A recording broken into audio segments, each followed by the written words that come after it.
What's up guys, Cody from Sonic Electronics, and today we're taking a look at the brand new Alpine iLX-W770. So this right here, this is the final form, the last evolution of the Alpine iLX-W lineup. So we figured it only fitting to get them all out on the table, take a walk down memory lane, and see what they've offered in this newest offering. So right here on the right, we have the iLX-W650, the OG in the space. It came out, hit the scene. It was a double din, offered Apple CarPlay and Android Auto at an amazing price point.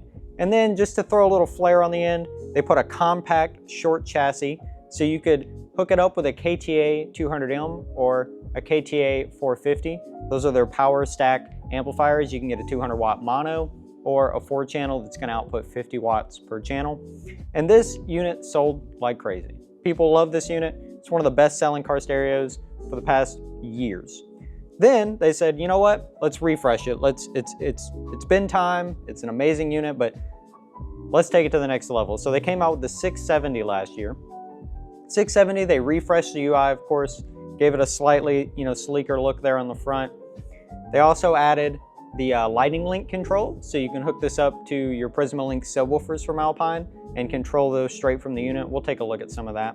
They also added the sound boost mode, which is in that same kind of screen where you can kind of quickly switch between some sound settings. And then lastly, they came out with the 770 and they said, that was great. We love the 670. Those extra features are fabulous. Let's make it wireless though. I mean, it's time, you gotta get there. So now they have the wireless Apple CarPlay and Android Auto, and they even threw in an additional backup camera on the input. So we've come a long way since the 650. It's still a fabulous unit for the price. You're still getting Apple CarPlay and Android Auto, but they've really stepped it up and they said, we're gonna offer you wireless Apple CarPlay with some bells and whistles at under $500. So we're gonna jump to the front here. We're gonna run through the menu, look at some of the features, and just enjoy this new UI they have. So we're here at the front looking at the newest refresh of the UI since last year. They got pushed over to the 770 as well. So other than, kind of the newer background, some different icons here, some movements of some things, they added this thing at the top. This is your drop down for your Prismalink and your sound boost option. So over here on the right, you have your lighting link controls, so you can turn your LEDs on for your subwoofer. And you can actually adjust your color, and you can even see there, it kind of changes there. Obviously, it would be doing it on your woofer as well. You can adjust your brightness here, a little bit, or even turn it down. Your lighting speed a little bit, or even turn it down. So that's pretty cool. And then you have some other controls that you can choose from, as well as some different dynamic modes that you can look at. Give you some previews there. Now, I don't think when you actually click these that it gives you like a preview on the screen, but it's really cool that they added this if you are interested in their Prismalink line of products and you want to upgrade to a 670 or a 770. You have this really nice control right there from your stereo. Kind of a nice little feature. Prismalink, this kind of feels like what they did with adding the power stack amps on the OG 650. They're like, hey, this unit's great and it does this. They're like, hey, this unit's great and you can control your RGB on your Prismalink, so that's kind of fun. Back here you have subwoofer on or off. You have 180 degrees of phase that you can adjust, your subwoofer level control, lighting link. And then over here is your sound boost. So these are like quick adjustments. So you have bass boost, mid bass boost, and then you can jump right into sound setup here. So looking at some of the sound setup, you have fader balance, really typical fader balance there. Bass treble, again, really typical stuff here, +2, -2. You have your EQ, so you have your 3 preset EQs down here at the bottom that you can play around with. Revert it back to flat. Jumping into your presets, so these are all of your preset EQs. You can, maybe have your music jamming and go through, see which one you like as you click on them. Coming on down to your crossover, so you have front, rear, and low pass. You can turn them on or off. They go up to 250 hertz. Coming back over here. Oh, wrong one. You have speaker level here. So your speaker level is, left, right, front, rear, and subwoofer. They go down to -24 and up to 10. So you can play with those all you want. Time correction here. So you have the same, set of left, right, front, rear, and you can go all the way up to 10 milliseconds of difference there.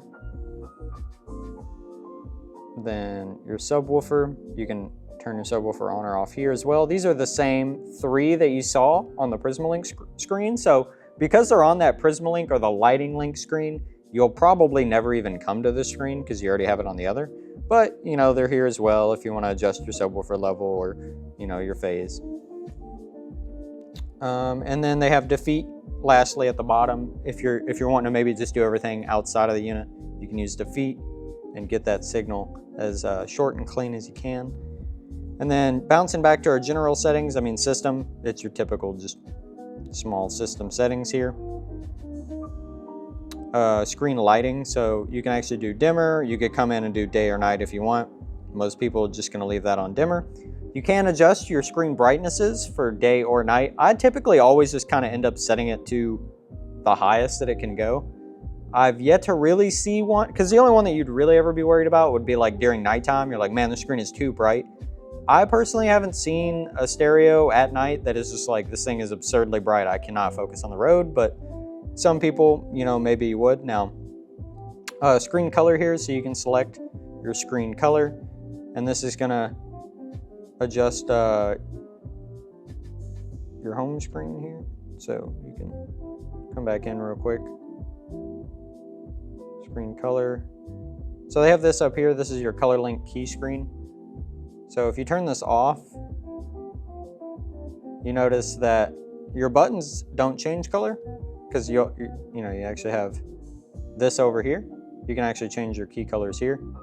So you could have kind of your screen color and your key color be different. So you can like have this, background kind of going.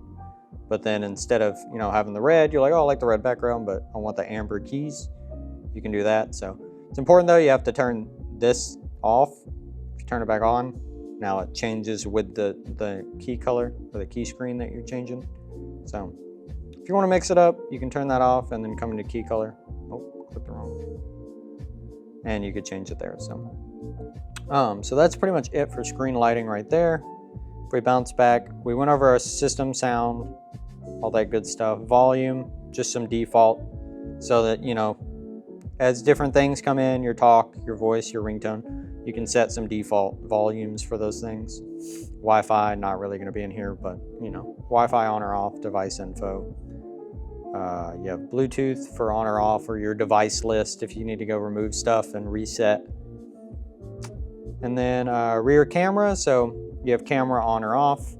You can have mute while backing up, so people are talking to you. You can have interrupt. By default, it's on, so when you put your car in reverse, your camera image will interrupt whatever's going on. If you don't like that, you can come in and turn it off.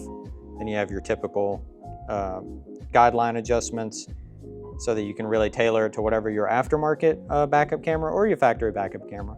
And then you have some different video adjustments for those cameras as well. And then your second camera is just the exact same setup, but for your second camera, you can actually select if it's side camera left, side camera right, other camera, front camera, other camera. It doesn't really adjust any of your settings per se, but yeah. So those are your settings for your cameras. You actually do lose guideline adjust for some reason on that one. I don't know why they were like, if you use other, you get no guidelines, but So that's about it. At the last part here, you do have lighting link on or off as well down here. So you can turn your lighting link on or off from here. And that's about it for the iLX-W770. So that's it. If you're looking to get all the bells and whistles from Alpine at a fabulous price, look no further than the W770. If you're not as concerned with that wireless Apple CarPlay, the 670 is just the choice for you. And if you're not that concerned about the new, little tweaks to the UI, and you're not interested in the Prismalink stuff, the 650 is still moving like hotcakes. People still love this radio, and it's still a great radio at the price. So no matter what you're looking for, Alpine's got you covered. They've got it all. So check out the links in the description so you can pick one of these great models up today, and we'll see you guys in the next one.